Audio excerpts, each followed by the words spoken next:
Hello বন্ধুরা, কাতলা মাছের কালিয়া বা আদার্স কিছু খেতে ভালো লাগে না, তাই আজকে আমি ঠিক করেছি দই কাতলা বানাবো। অসম্ভব ভালো খেতে, প্রত্যেকেই জানেন দই কাতলা কত সুস্বাদু রেসিপি একটা। এবং আমি দেখুন এই যে পাকা কাতলা, এগুলো বড় কাতলার পেটি পিসগুলো নিয়ে এসেছি। এই যে বড় কাতলার পেটি পিসগুলো নিয়ে এসে আমি এগুলো এবার মানে ভেজে নিচ্ছি। নুন হলুদ দিয়ে মাখিয়ে রেখেছি 10-15 মিনিট আগে, এবার এটা ভেজে নিচ্ছি। খুব সুস্বাদু রান্না এবং খুব চটপট করতে হবে। আর এটা একটু ভাজতে কিন্তু তেলটা একটু বেশি লাগবে, আর ডুবো তেলে ভাজতে হবে যাতে মাছটা হয়ে যায়, ফুলে যায় মাছটা। তারপরে একদম ডুবো তেলে কিন্তু ভাজবেন এটা।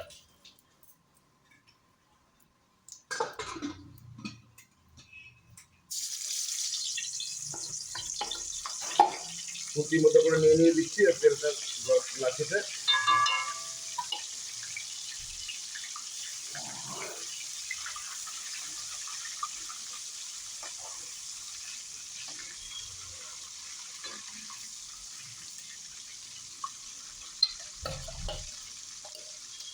চারটে করে দিলাম, পরে আবার দেবো আবার।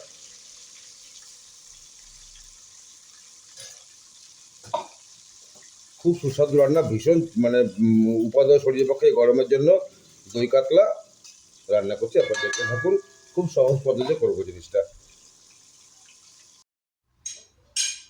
দেখুন বন্ধুরা, মাছগুলো আমার ভাজা হয়ে গেছে। এবার আমি এই তেলের মধ্যে একটু জিরে ফোড়ন দিচ্ছি। তারপরে রসুন, আদা, কাঁচা লঙ্কা বেটে নিচ্ছি, ওটা আমি দিয়ে দিচ্ছি।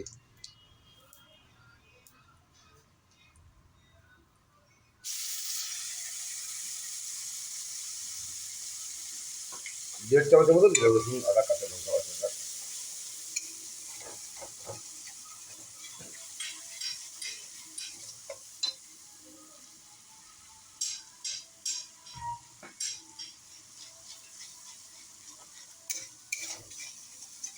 ভালো করে মশলাটা ভাজতে হবে, কারণ কাঁচা মশলা গন্ধ যদি না থাকে।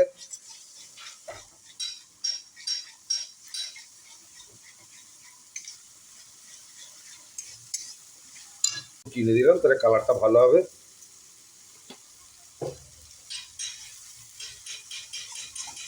কিন্তু সুস্বাদু রান্না দই কাতলা, আপনারা করে দেখবেন যে কত ঝটপট হয়ে যায়।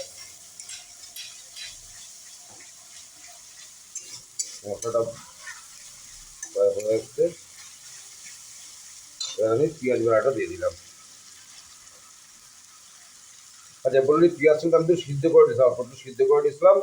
কারণ এক্ষেত্রে পেঁয়াজটা সিদ্ধ করে নিলে এই দই কাতলার স্বাদটা আরও ভালো হয়, তাই পেঁয়াজটা সিদ্ধ করে নিয়েছি।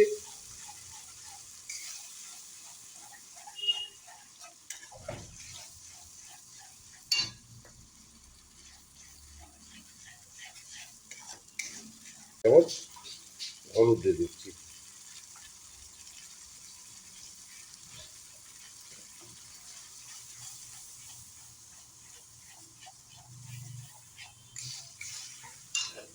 কস্তুরি মেথি দিয়ে দিচ্ছি এবার আমি।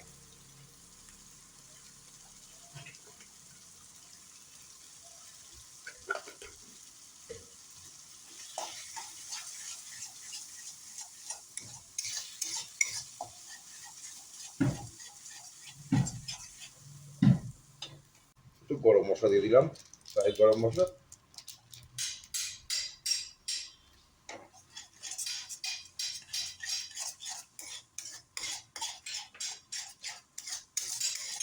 মশলা মোটামুটি আমার ভাজা হয়ে এসছে। এবার আমি টক দইটা দিয়ে দিচ্ছি।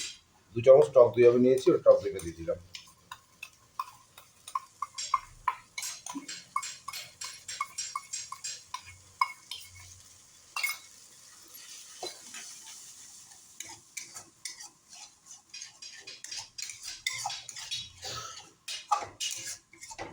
প্রত্যেকে সুস্বাদু রান্না বা চট জলদি রান্না।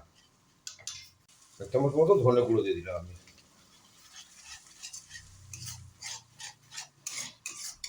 মোটামুটি আমার সব মশলাই দেওয়া হয়ে গেল।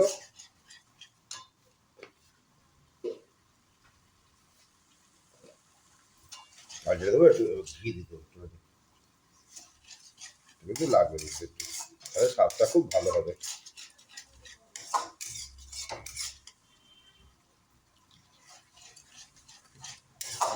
করে দেখবেন বন্ধুরা যে কত সুন্দর খেতে হবে জিনিসটা। এবারটা আমি জল দিয়ে একটু কষিয়ে নিচ্ছি। মাছটা পুড়ে যাবে তো।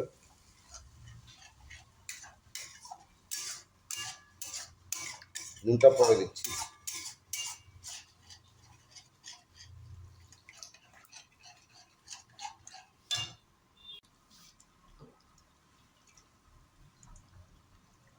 দই বাটিটা ধুয়ে আমি জলটা একটু দিয়ে দিলাম।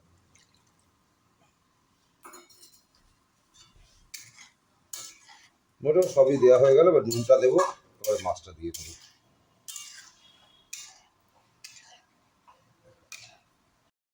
দেখুন পরিমাণ মতো জল দিয়ে দিলাম। এটা গ্রেভিটা সম্পূর্ণ আপনাদের উপর, কে কেমন গ্রেভি খাবেন সেইভাবে আপনারা দেবেন জিনিসটা। খুব সুন্দর গন্ধ বেরিয়েছে। এবার আমি নুনটা দিয়ে দেবো, আন্দাজ মতো নুনটা দিয়ে দেবেন।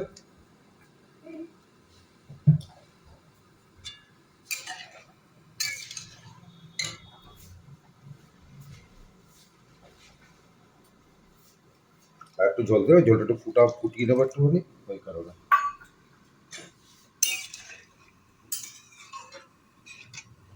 মোটামুটি সবই দেওয়া গেলো, এবার একটু গরম মশলা দিয়ে দিচ্ছি।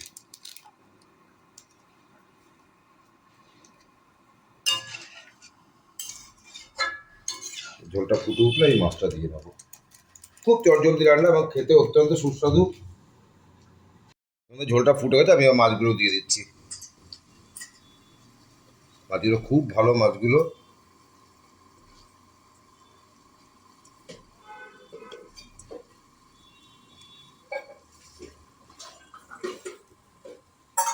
এবার একটু ফুটিয়ে আমি তবে নামিয়ে দেবো। একটু ফুটানি মিনিট 5 ফুটিয়ে নিয়ে তারপর এসে নামিয়ে দেবো।